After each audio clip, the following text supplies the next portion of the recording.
This is the Rich Dad Radio Show. The good news and bad news about money. Here's Robert Kiyosaki. Hello. It's Robert Kiyosaki, the Rich Dad Radio Show, the good news and bad news about money. And today we have a very exciting program for all of you out there who are entrepreneurs, or maybe you have a great idea for a new company, or you're just out of money. You don't know how to get your idea off the ground. So every time I talk to an entrepreneur, they always say, well, I got an idea, but I got no money. And so this program is for you, and I think it's a timely program. It's much needed from many, many angles, from socially conscious to being aware and being aware of all the changes that are going on in the world today, and make sure that you're participating in the changes and not being wiped out by the changes. Any comments, Kim? Well, I'm very excited about today's show, and we're going to get started right away because, we've often said that one of the solutions to the whole economic problems is entrepreneurship, and there needs to be more entrepreneurs, more small startups taking the lead. And our guest is very, very well known. He is the co-founder of AOL, Steve Case, and he is now the chairman and CEO of Revolution. And we're going to talk about what Revolution is, and it's all about creating entrepreneurs from areas that most people don't think entrepreneurs come from. Right. And he's really given them a shot to get a start. And I'm very proud to say Steve is a fellow Hawaiian. Kim graduated from the University of Hawaii, and I grew up in a little town called Hilo, Hawaii, where Steve's parents are from, I understand. But you can become an entrepreneur even from Hawaii. That's what we're trying to say here. So, Steve, welcome to the program. Welcome, Steve. Thanks for being here. Mahalo. Great to be with you. Yeah, nice. Thank you. So tell us, what are you up to these days? After AOL and all that, what is driving you? What is that entrepreneurial juice doing inside of you right now? Well, first of all, it's great to be on the program, and thanks for all you're doing to talk about some of these topics, just to educate people. Now, for me, the AOL journey, which started over 30 years ago, we started the company in 1985, when only 3% of people were online, and those 3% were only online 1 hour a week. It was pretty early days. That whole idea was leveling the playing field in terms of access to information and education and communications, and obviously the internet had that impact. The last decade, I've kind of shifted my focus to trying to level the playing field in terms of opportunity. So everybody who has an idea kind of has a shot at the American dream and can take that idea and run with it. As you said in your intro, the startups are the big job creators in this country. It's not the small businesses, it's not the big businesses, it's the young, high-growth businesses.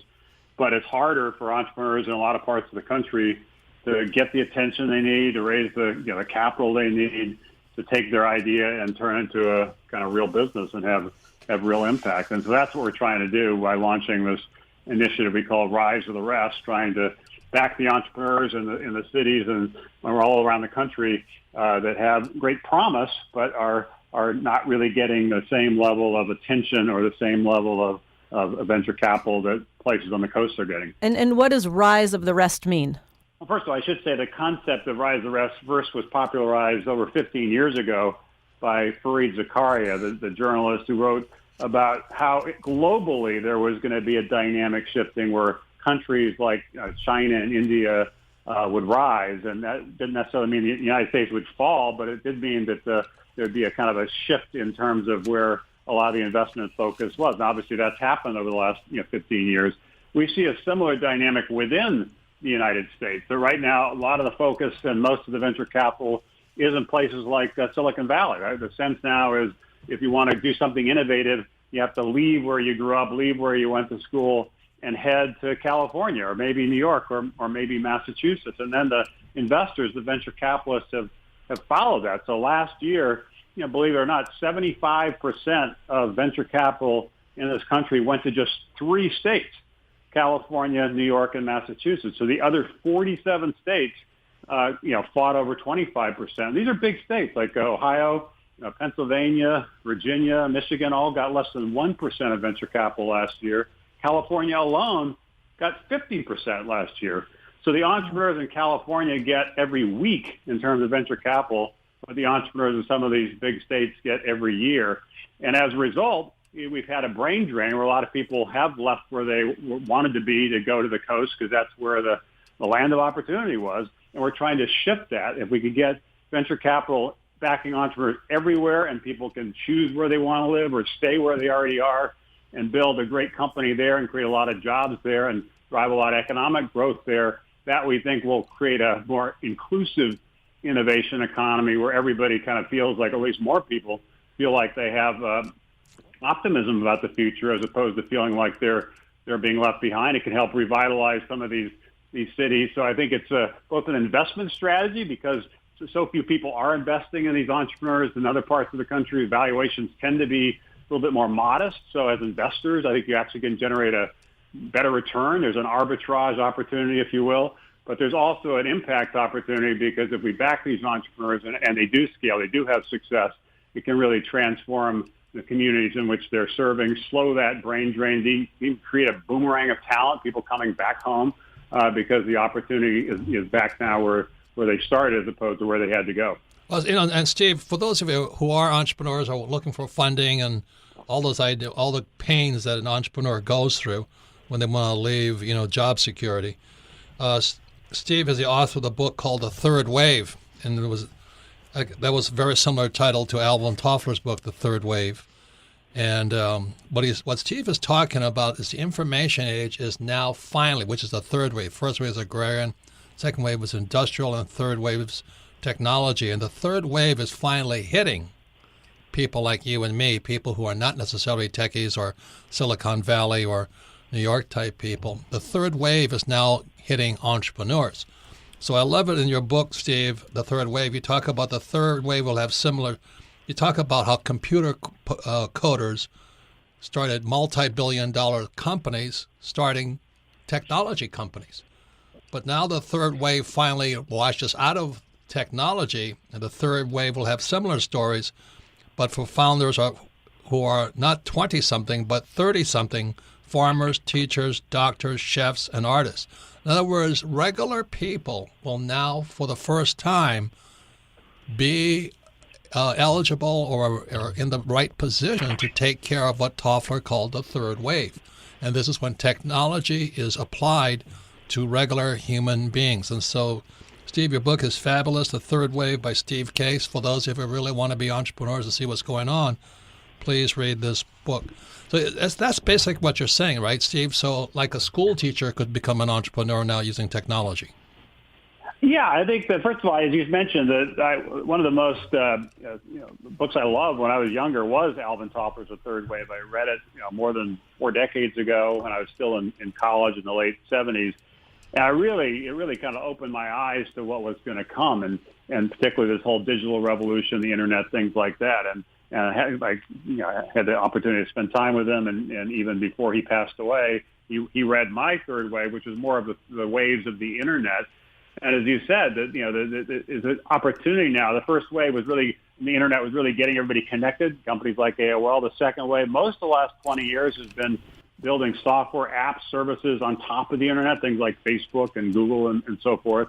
And so it really required coding as sort of the key skill. And the third wave is the internet kind of meets everyday life, and it really does have the opportunity to improve how we think about healthcare and learning and food and agriculture and smart cities, all kinds of things, arguably the most important things of our everyday lives that have changed a little bit in the first wave, maybe a little more in the second wave, but are going to change a lot in the next 10, 20 years in this new third wave. And what's going to be different, I don't think a lot of people fully appreciated this, but having lived through the first wave with AOL and then the second wave backing entrepreneurs at Revolution, I think the playbook for entrepreneurship is changing, and that notion that you have to be a coder is going to give way to the idea that having domain expertise, understanding how healthcare works, understanding what happens in a classroom, understanding the food system, some of the things that farmers and chefs and others have to deal with, that's going to become more important. The technology, the software is kind of the table stakes just to get in the game. What's going to really separate the winners and the losers is having this expertise, having the ability to forge partnerships. I think in this third wave, it's not just about the app, it's about how you integrate that technology in systems, healthcare systems, other kinds of systems. There are being policy implications because a lot of these sectors are regulated. I think that plays into the hands of these entrepreneurs in what we call these rise of the rest cities, because if you look at where the expertise is in farming, it's not in San Francisco or New York City. It's a place like St. Louis and Lincoln and in Omaha. If you look at the expertise in terms of healthcare, some of the most respected institutions are like Johns Hopkins in Baltimore, or the Cleveland Clinic in Ohio, or Mayo Clinic in Minnesota, or MD Anderson in Texas. And so partnerships with those kinds of companies are going to be more and more critical in this third wave. So I think the mentality's got to shift from just writing code to really imagining a different and better world, getting the right team together, obviously, to implement that, and recognizing what happens around your company in terms of the network you build, the partnership you forge, are going to be far more important in this next wave than it was in this past wave. So thank you for, really thank you for saying that, because, by the way, Rich Dad is a global company. And that means all over the world, people are listening to what you're saying right now. And I've always wondered why these young people sit there and they go, I can't do what I'm doing because I don't have any money and all this. And I'm going, you have access to something I never had access to, was the internet and all this stuff. Young kids have more power in their iPhone than the big Sperry Univacs I used to work on in college. And then they're still saying, I can't do anything. So Steve, you've got an impressive lineup of investors who are investing in these companies and these entrepreneurs. How do you go about it, Revolution? How do you go about finding these entrepreneurs? Well, we hit the road. We launched Rise the Rest. We've now done 7 bus tours across the country, visited 38 cities. I think it's something like 10,000 miles, and it's really all over the country. Places like, kind of Phoenix and Albuquerque and Madison and Minneapolis and Atlanta and New Orleans and Buffalo and Philadelphia. Recently we did a southern swing, cities like Memphis and Louisville, Chattanooga. And we just spend time meeting entrepreneurs. We try to engage people in the community, the mayors, the governors, the CEOs of the bigger companies, the university presidents, to really try to celebrate entrepreneurship, focus more attention on startups, and try to get more venture capitalists backing those startups. And so we did, as you mentioned, put together a great group, 40 or so of the most prominent, respected entrepreneurs and investors and executives in the country. People like Jeff Bezos of Amazon, or Howard Schultz of Starbucks. Some of the private equity investors like Ray Dalio and Henry Kravis, David Rubenstein, and venture capitalists like Jim Breyer and John Doerr, Meg Whitman, Tory Burch, Sarah Blakely. It's a great list of some of the real leaders in innovation over the past several decades, who all agree that innovation is dispersing. It's not going to just be on the coast. It's going to be all across the country, indeed all around the world, and wanted to join us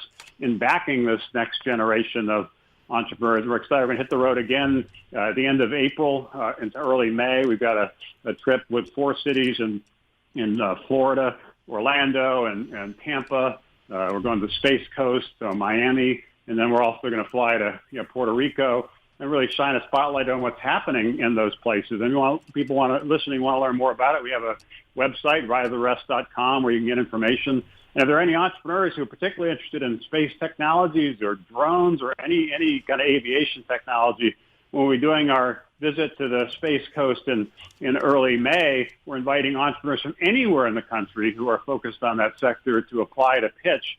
And then we're going to fly them to the Space Coast, have a Rise the Rest pitch competition there, and the winner will invest in. So it's very exciting to see the diversity of ideas out there, the diversity of entrepreneurs out there, and to see firsthand what's happening in cities all across the country. That gives me great optimism about the future of the country. But we've got to back everybody and not just a few. And there's a saying I'm sure you've heard, that talent is equally distributed, but opportunity is not. We're trying to change that paradigm. We're trying to level that playing field. And as these pitches are being done, what do you look for? What makes one pitch better than another, or why do you choose one company over another, one entrepreneur over another? Is there a formula, or is it just, are they all different?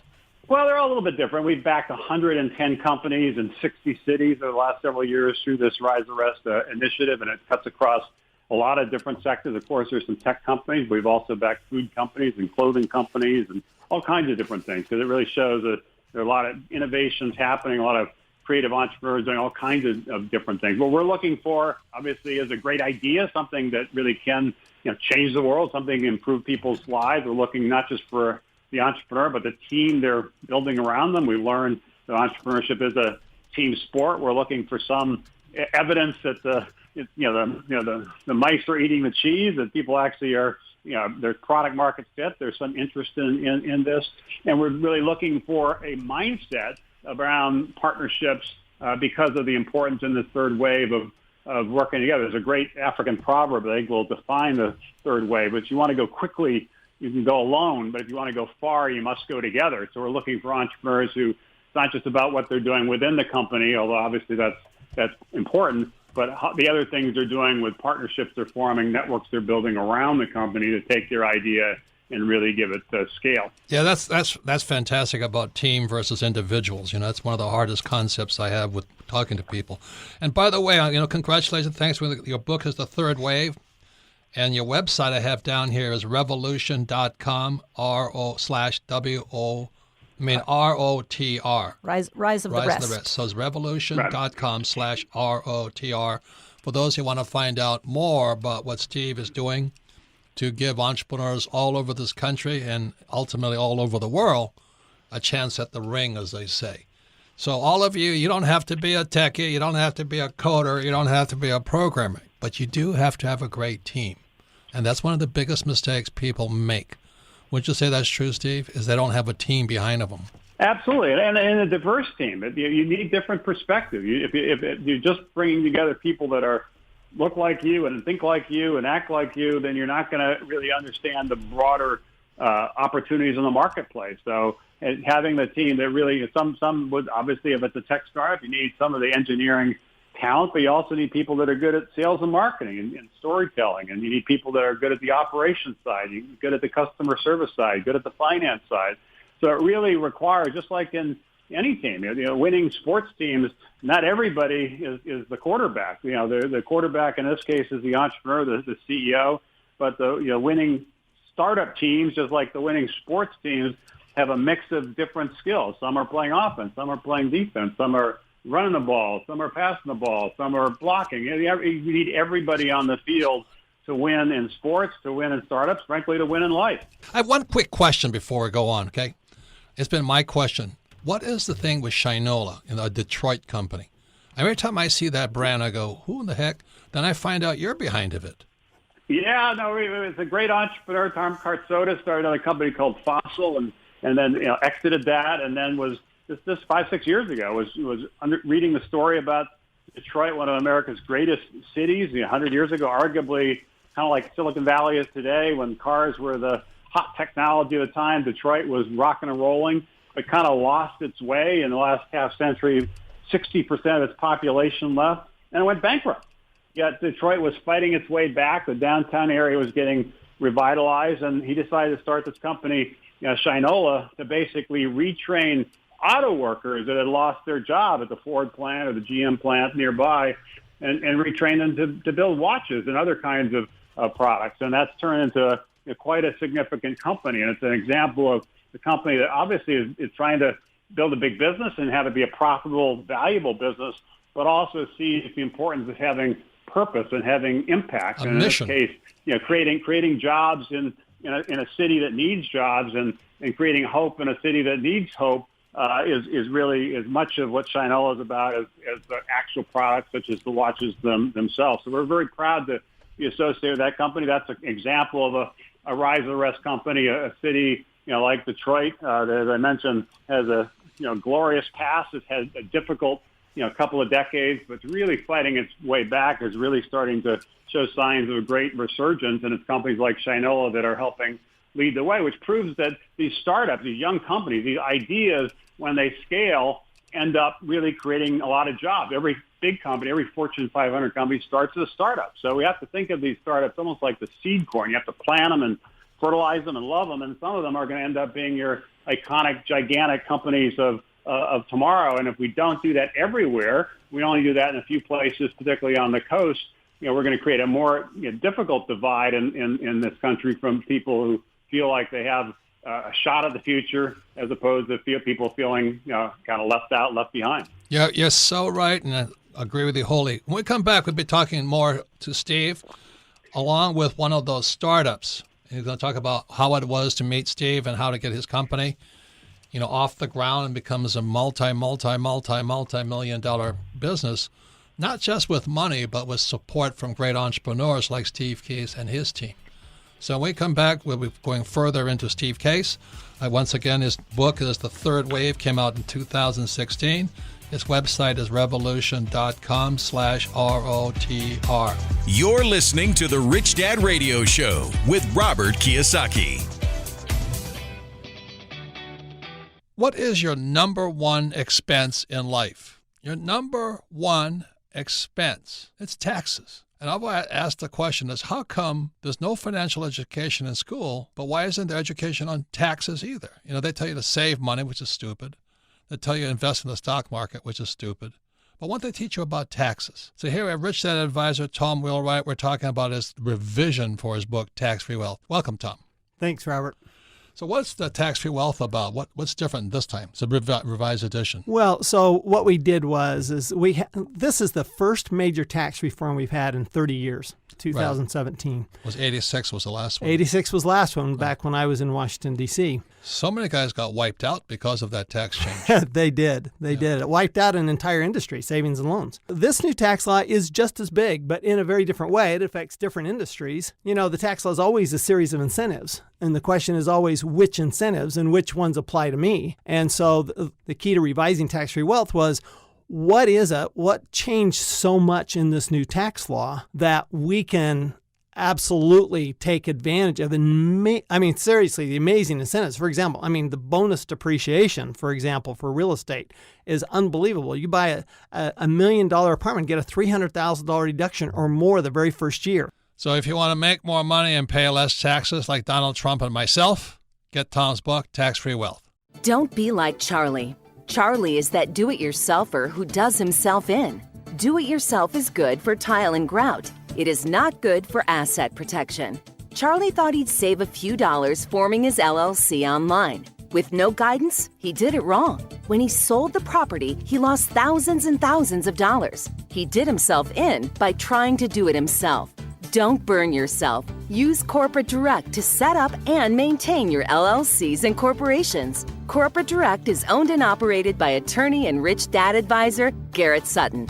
Garrett wrote the bestsellers Loopholes of Real Estate and Start Your Own Corporation. He is Robert Kiyosaki's attorney for asset protection. He and his team will do it right. Visit them at corporatedirect.com or call 800-600-1760. Mention Rich Dad and receive $100 off your formation fee. That's corporatedirect.com. corporatedirect.com. It pays to listen. Now back to Robert Kiyosaki and the Rich Dad Radio Show. Welcome back to the Rich Dad Radio Show, the good news and bad news about money. You can listen to the Rich Dad Radio program anytime, anywhere on iTunes or Android. And all of our programs are archived at richdadradio.com. We archive them because repetition is how we learn best. You can't learn to play golf, swing on the golf club once. So you listen to this program once, twice, 3 times, you'll learn even more. But most importantly, share this program with Steve Case to your friends, family, and especially business associates. Very important program. So today, again, our guest is Steve Case, and he is the author of The Third Wave. Please get his book if you're an entrepreneur. And his website is revolution.com/ROTR. And Steve is now joined with Craig Fuller. He is one of the startups that Steve and his team funded. And Craig is the founder and CEO of Freight Waves. So welcome to the show, Craig. Steve, why don't you introduce Craig and why he became? As I mentioned earlier, we've been doing these Rise or Rest bus tours for 5 years. We visited 38 cities. Our most recent tour included a stop in Chattanooga. We were interested to see what we're going to, kind of see firsthand on the ground there. And we did a pitch competition of some great entrepreneurs doing great things. But the one that really stood out and ended up winning the pitch competition is Craig's company, Freight Waves. And what was surprising to me, and it goes back to the core of our Rise or Rest thesis, is what they're building at Freight Waves is sort of a Bloomberg platform, a data platform for the freight industry. And the surprise to me was many of the largest trucking companies in the country are based in Chattanooga, and most of the freight goes through Chattanooga or near Chattanooga. And so having the domain expertise that we talked about earlier is so important in the third wave. key. And Chattanooga is the best place in the country to build a startup focused on the freight industry. So that's why we backed Freightways, and it's grown quite rapidly since we invested last year. And it's great to have Craig join us. Welcome to the program, Craig.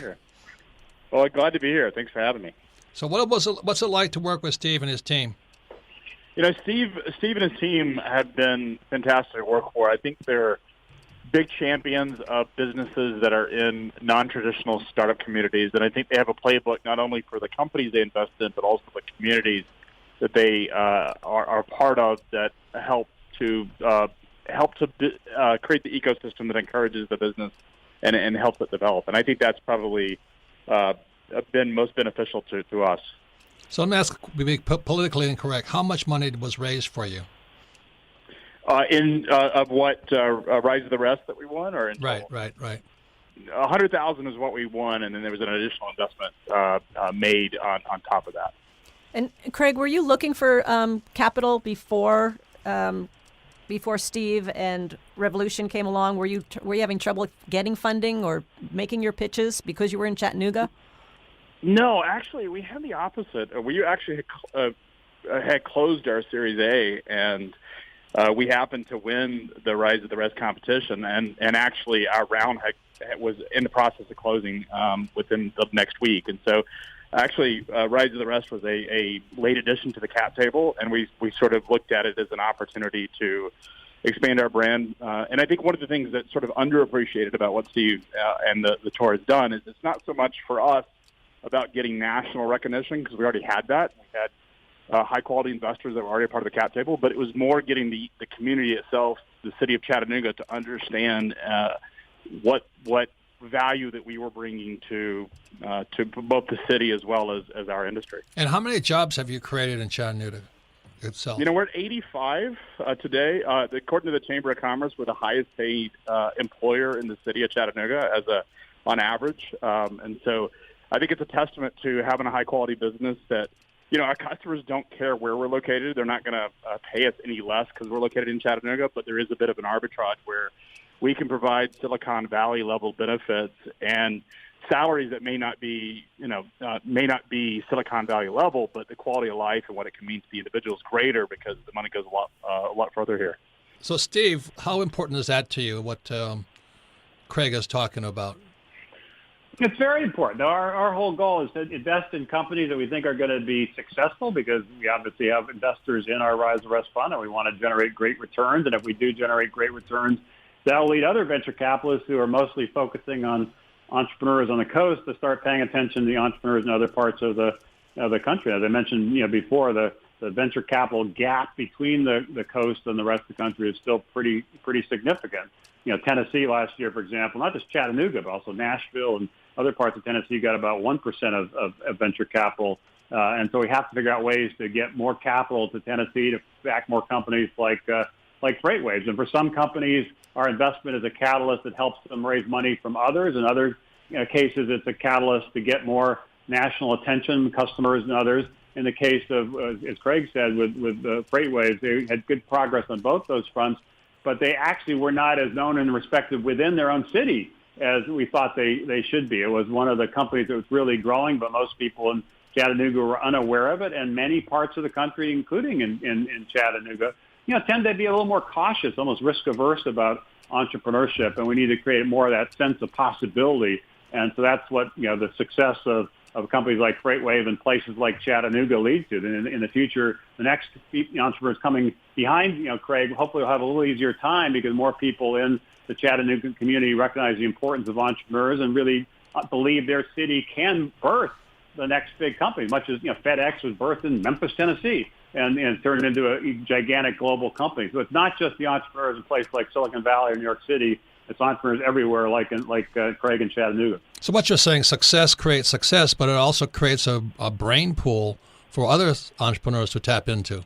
Absolutely. Momentum begets momentum. We saw this in the Washington, D.C. area when we started America Online AOL there 34 years ago.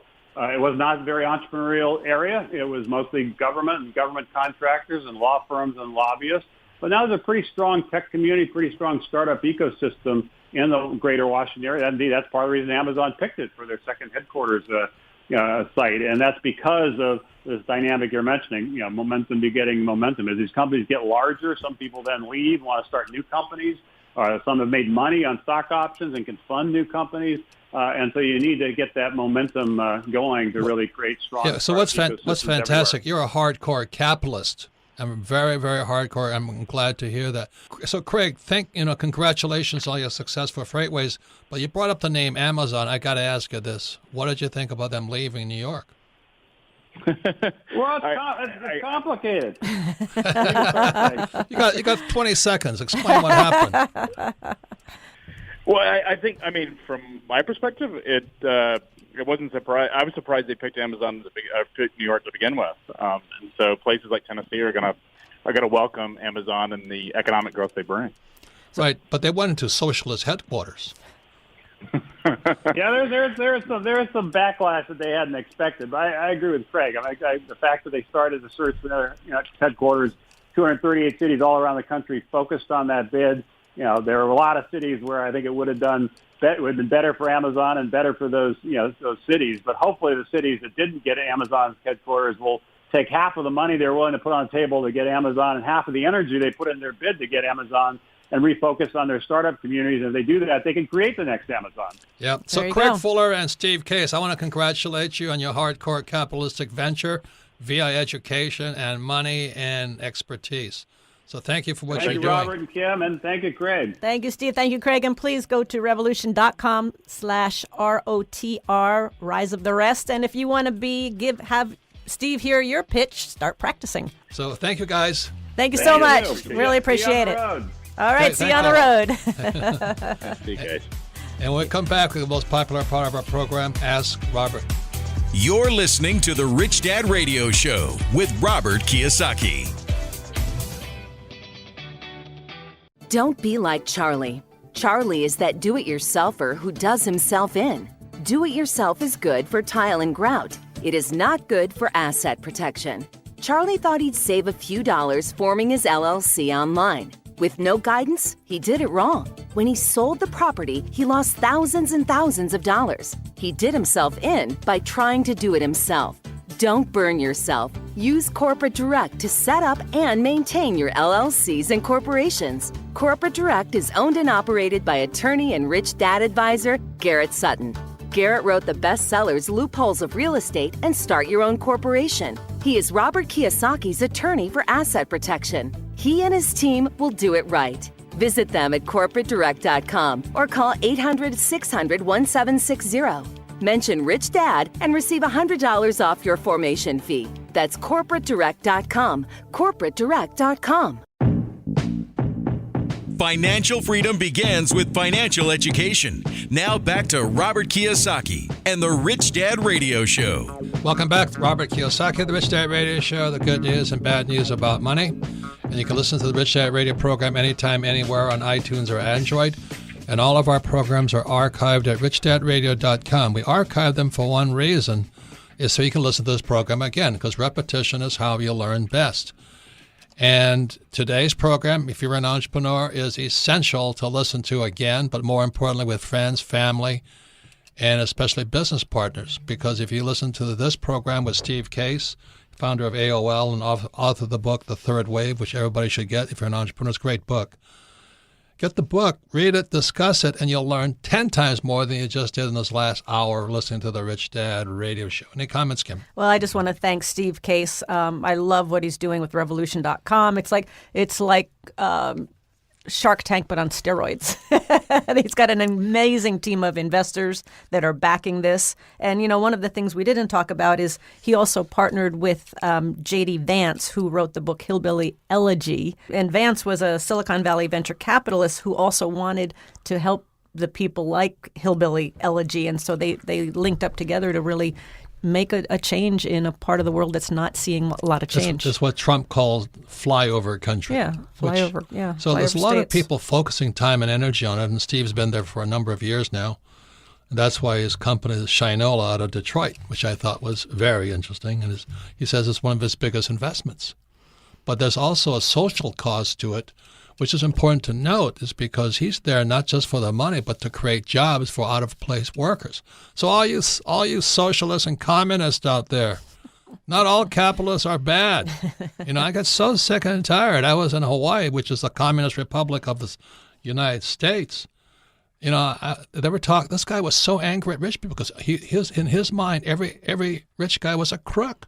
I'm saying, no, that's only in Hawaii. We politicians are crooks, and they go, boy, it was almost a fist fight, and we're at a luncheon, good grief. Well, but so many people are angry at the rich, like, Howard Schultz had to change billionaire to a person of means. I mean, what the hell's going on in America? And if you go back and listen to this interview with Steve Case, he talks about the things that he looks for, and there were like 4 things. The first was an idea, a team, but the third thing he looks for is a product, an idea, a company that wants to change the world, wants to make a difference. Yeah. So there is that social aspect, that social capitalist inside of him. So it's a huge piece. And I had to ask him about Amazon leaving the Communist Republic of New York City. I'm going, what that cost that city? You know what that cost them? But no, the socialism and communism are winning. I was in Vietnam fighting those people. I didn't have to fight them in Vietnam. I used to come home. So once again, that's why I'm really happy with Steve Case, what he's doing, a fellow Hawaiian. His family comes from the same place I grew up in, Hilo, Hawaii. Hilo is definitely not an entrepreneurial startup city. But anyway, it's a great place to live. And also thanks to Craig Fuller, who's the CEO and founder of Freight Waves, and he was one of the companies that Steve and his team invested in, and they're doing really, really well out of Chattanooga, Tennessee. So you can submit your questions to Ask Robert at richdadradio.com. So, Melissa, what's the first question? Our first question, Robert, comes from Caitlin in San Diego. Favorite book, Rich Woman? Oh, hello, Caitlin. Good choice. Says, Robert and Kim, I really enjoy your show and learn something new every time I listen. My question is really about overcoming fear. I started my business 6 months ago, and I'm worried that my growth isn't happening fast enough. I'm typically not someone who lives in fear, but in my business world, I find I'm constantly battling the negative self-talk and fear. How do you deal with self-doubt in your business? Caitlin, that's probably the best question anybody has ever asked us. That is the only challenge you got, is that self-talk. And the reason most people are not successful in any aspect of life, is that self-talk. Like, every morning I get up and my first thought is, I'm going to go to the gym. And that self-talk is, 10 more minutes of sleep. Now, if you can't control that little voice in your head, get a job with the post office, because you can stay there for 50 years, not do a thing, but you'll be safe, protected by the U.S. government.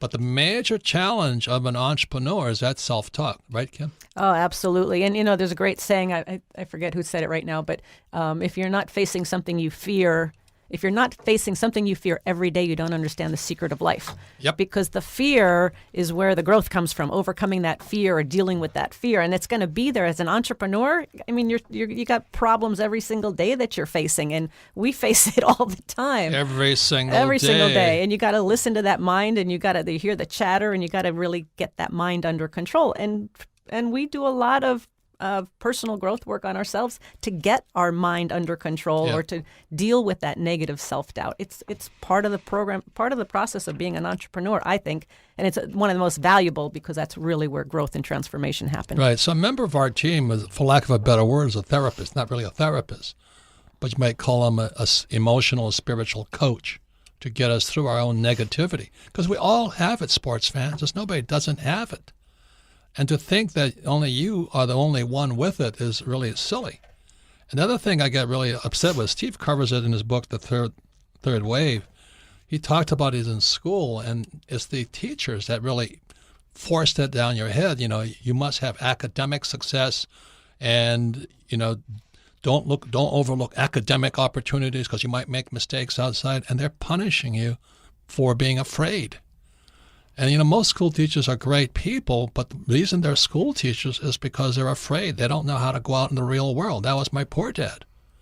And so I congratulate you because you're facing the number one fear of all entrepreneurs. It's you. Every morning you look in that mirror and you're yapping away at yourself saying, holy moly, I'm $1 million down. How am I going to pay for this? I tell you, it's hard to brush your teeth when you're looking in the mirror staring at $1 million thing coming. We face it all the time. Oh, all the time. And one of the other things that we've done too, and I think of Frank Crary as one of our mentors. If you can find a mentor who's in your business, that's priceless because they've probably been through a lot of the things that you're going through now and faced those fears, and they could probably be a great resource for you. Yeah, and don't ask a school teacher about facing fear because that's all they do. No, my whole family, they're great people, wonderful people. I have a new book coming out called Fake Money, Fake Teachers, and Fake Assets. And the number one reason people listen to fake teachers and number one reason people are teachers is they can't face that little voice inside their head. You can do that. You got it made. So meditation works, personal development works, having a coach, having mentors. That little voice is either your greatest asset or your greatest liability. Amen. Next question, Melissa. Our next question comes from Troy in Des Moines, Iowa. Favorite book, Rich Dad, Poor Dad. Says, Robert and Kim, I've been working on my online side business for a couple of years and am now in a position to officially launch. My question is with being mindful of how best to spend my startup capital. I'm wondering if I should focus first on a good lawyer to button up my company from a legal perspective or invest first in a good CPA. What's your advice? Well, congratulations. You're doing it, I think, wisely, keeping having a part-time business versus a full-time business. But you got to have both is the answer. And it goes back to the first question about how you control your voice. It's not either or. If you're going to be, like Steve K said also, you've got to have a team. And that's one of the biggest complaints I have about school teachers. They're the lone rangers. They're going to go out there and do it on their own. Nobody does it on their own. Well, of course, there's a lot of guys who do. But you've got to, in business, have a team. And on your team, number one is an accountant and a bookkeeper. You got to have good records for all your numbers. You have bad records, you're behind the eight ball from day one. So all the expenses you just went through getting this startup should be at your bookkeeper's office right now. They don't cost that much. Secondly, got an accountant who can take the bookkeeper's numbers. Then thirdly, need an attorney to make sure you're not going to get sued and ripped off. I mean, your contracts are tight. So it is a team sport. You heard Steve K say it. It's a team sport. And the trouble I have with schools is they think you have to do it on your own. You have to be the smartest guy in the room or you can't succeed. I'm living proof that you don't have to be smart to succeed. You have to have a smart team, though. Kim. And when we started Rich Dad Company, we had a bookkeeper, number one. Always had a bookkeeper. Betty the bookkeeper. Then we had the CPA. And, and we had the attorney to set up our corporations the way and our entities, business entities, the way they needed to be set up. But here's the thing. When we started, we were just starting out, so they were not expensive. We did what we needed to do. And then as the business grew, we needed more sophisticated CPAs, more sophisticated attorneys. So as your business grows, you're going to need that. But you've got to get that foundation intact now. And it goes back to the first question about your little voice. Oh, I can't afford it. Yeah. I can't afford it. Let me tell you something, sports fans. The more successful you get, the bigger problems you had, and the louder your little voice gets. Not only that, the more successful you become, the bigger attacks you get. There's always somebody that'll oppose you, attack you, try and steal from you. So as Steve K says, you don't have a good team, and it starts with Betty the bookkeeper. You better have your numbers, you better have your documents in place, you better have agreements in place, and it's just how you play the game. Because in this game, all games, you'll have opposition, and somebody will come after you. I promise you that. If not legally, via social media, via anything, they'll come at you. It is the nature of life today. That's why I don't call social media social media. It's anti-social media. Today, they can they can accuse you of anything, and you're out of business. So you better get your team in place. So once again, you can submit your questions to Ask Robert at richdadradio.com. I want to thank Steve Case, founder of AOL and chairman and CEO of Revolution and chairman of Case Foundation. The book, The Third Wave. You get that book, and his website is revolution.com/ROTR. Comments, Kim? So if anybody's out there wants to look for funding, venture capitalists, I would get to the website, revolution.com/ROTR, and see what's going on, because that might be a great opportunity for you as an entrepreneur. So thank you for listening to the Rich Dad Radio Show.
được làng quanh co sông thu êm đềm hà diều đã bóng đắm say giữa đồng kỷ niệm yêu thương trong mỗi ngày tiếng cu gọi hãy nhớ biết bao tôi